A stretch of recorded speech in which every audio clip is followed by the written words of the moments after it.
Today I have a 2020 Coleman 125. They call it the Scrambler. This is made in China. It's a special for Coleman by the brand TAO TAO.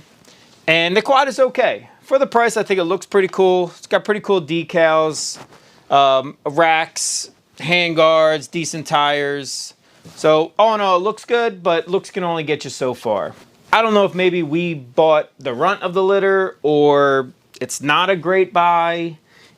It is a Chinese quad, but I can say I will never buy another one ever in the future. Maybe I'll work on one, but I will never buy one.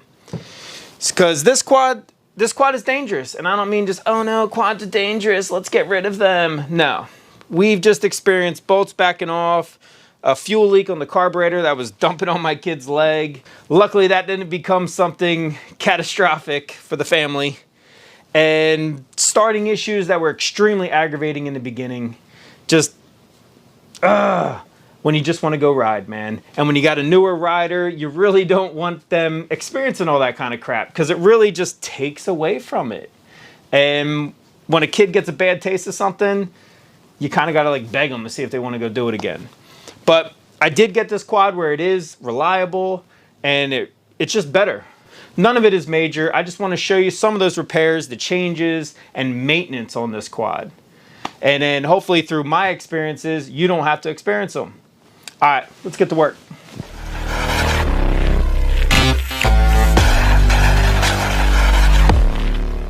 All right, we're gonna start off checking the front end here.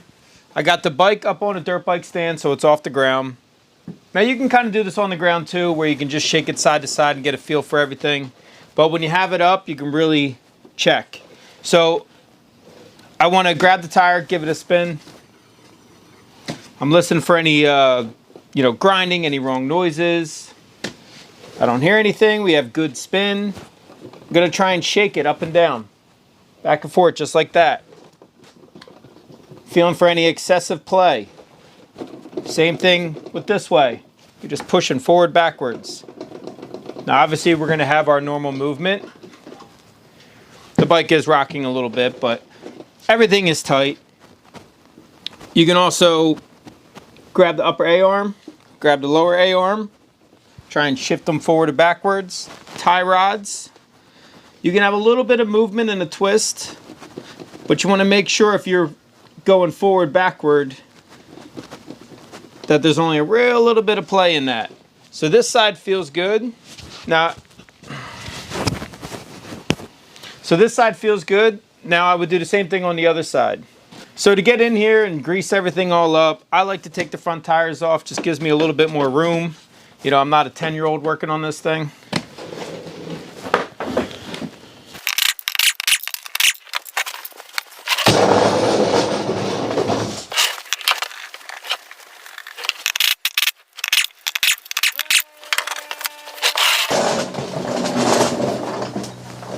So now I got the wheels are off. We can get in here, check the bolts on the upper A-arms, the lower A-arms. You know, you can just see everything and reach everything now. Make sure everything's tight. I'm gonna bring in a little bit closer. 17 millimeter, 13 millimeter, pretty simple. Wrench on, make sure they're snug. You don't have to over crank these because remember, these suspension parts do need to move.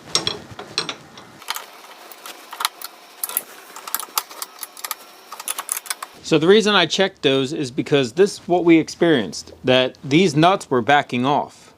I mean, we had two of them backing off at the same time and we almost lost, the whole bolt was starting to push out. So everything was moving and wobbling.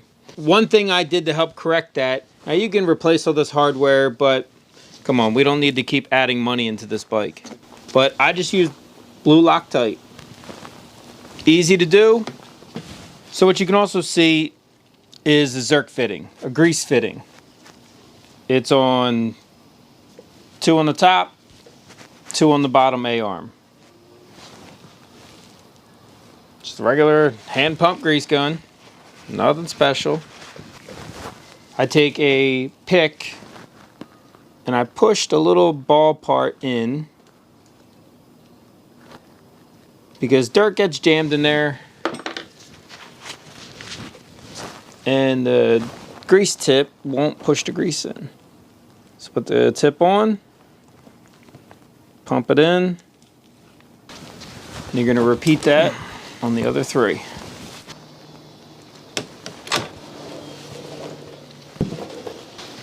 So always clean the grease back off.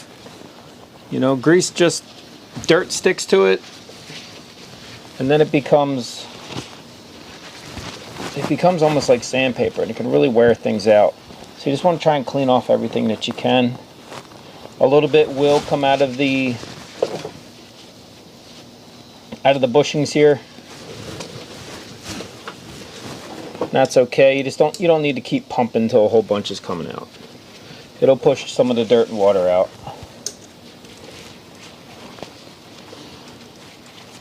And just be prepared, cover yourself in grease.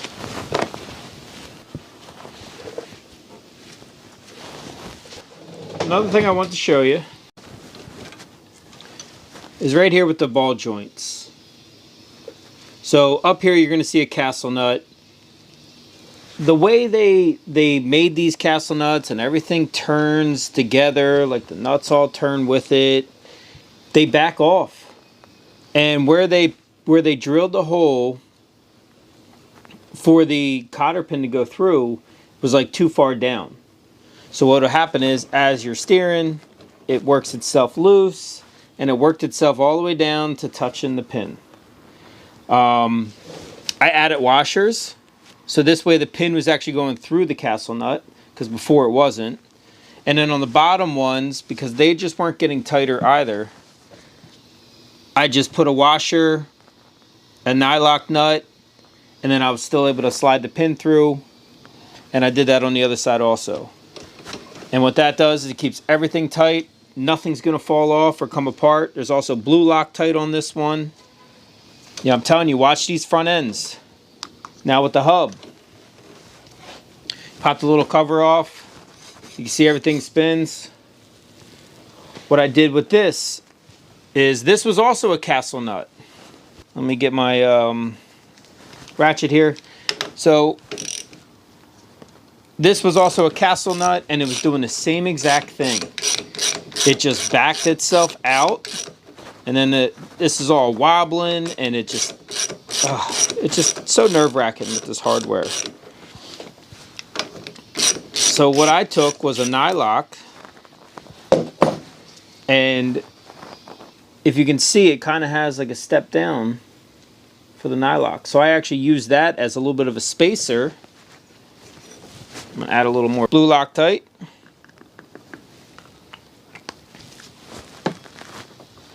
I believe it's an M14.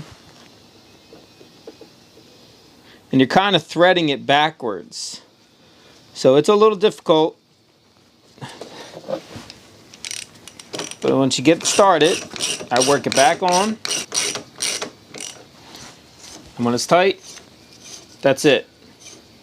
I haven't had any problems with this since doing that. So watch out for the castle nuts.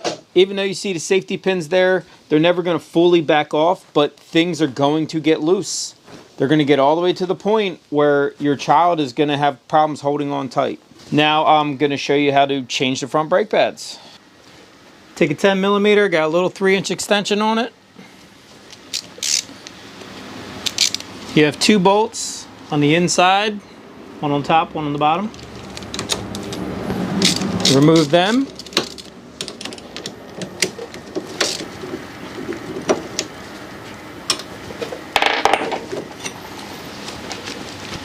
So the way to get the pads out, the inside pad should just pop out. You can see how junk that is, because all that does is slide into the hole on the inside of this mount up against the piston. So take that, put it to the side. To get the outside one off, the mount actually slides in and out. So I just slid it out. You could squeeze it just a little bit, because all you need is one side to come off here.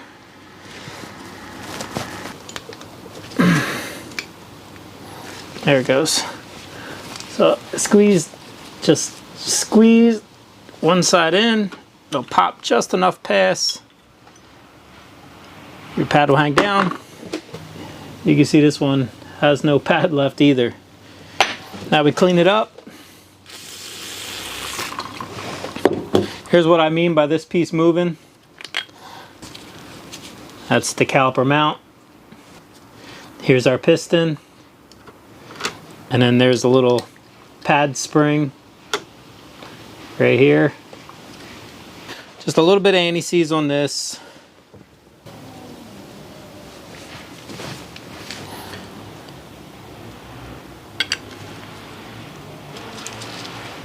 Slide it back into place. We're going to run in our piston now. Just using a regular little C-clamp. Everything should just go right on in. It should not be difficult. And it should push itself right in. And now you're going to see the spring actually came off. Here's the spring. That goes in like this. So that creates just a little bit of pressure for the inside pad. Just let that hang, it's fine. Take a new pad. These are the new pads. You can see they actually have pads on them. Get these right off of Amazon, about 12 bucks. Just make sure you're ordering the correct ones, because these are tiny. And I have ordered the wrong ones. So anywhere it's going to be making contact is where I'm putting anti-seize. And then we'll put a little bit on these pins that the outside pad sits on. Trying not to get anti-seize all over me. Take your brake pad. It's going to be like an upside down house. It's going to slide right into, it's like a little puzzle piece. Yes, I do have anti-seize all over it, but I will wipe that off. Sometimes you can take a screwdriver, help get it into place. Get that anti-seize off of it.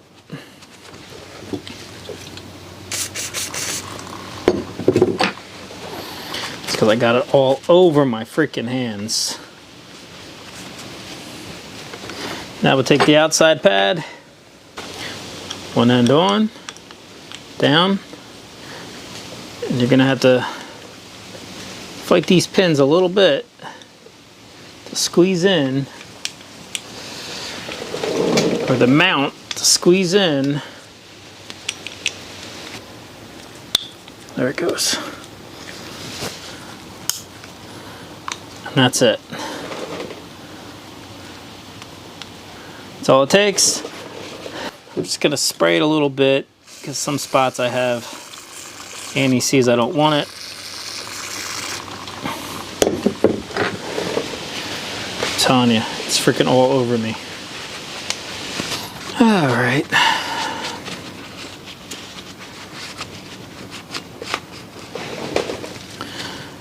Spread them apart. Slide it on.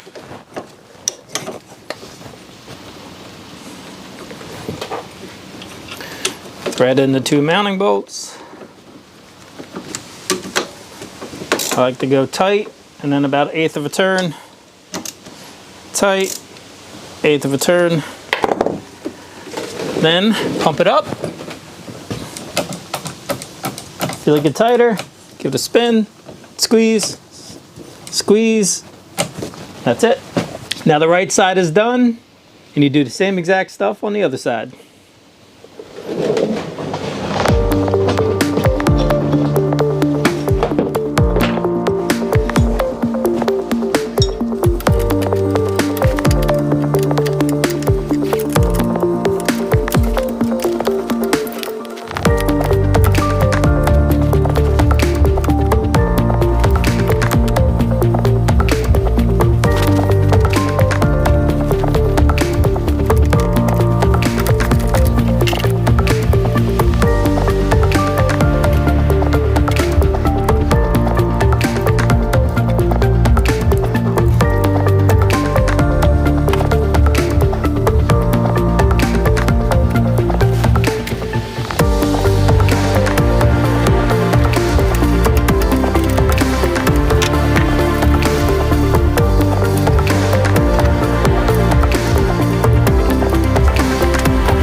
got for you guys today. I hope you enjoyed it. I hope your bike's serviced. If you haven't done so already, please like the video, subscribe to the channel, and I'll see you guys on the next one. Turn around.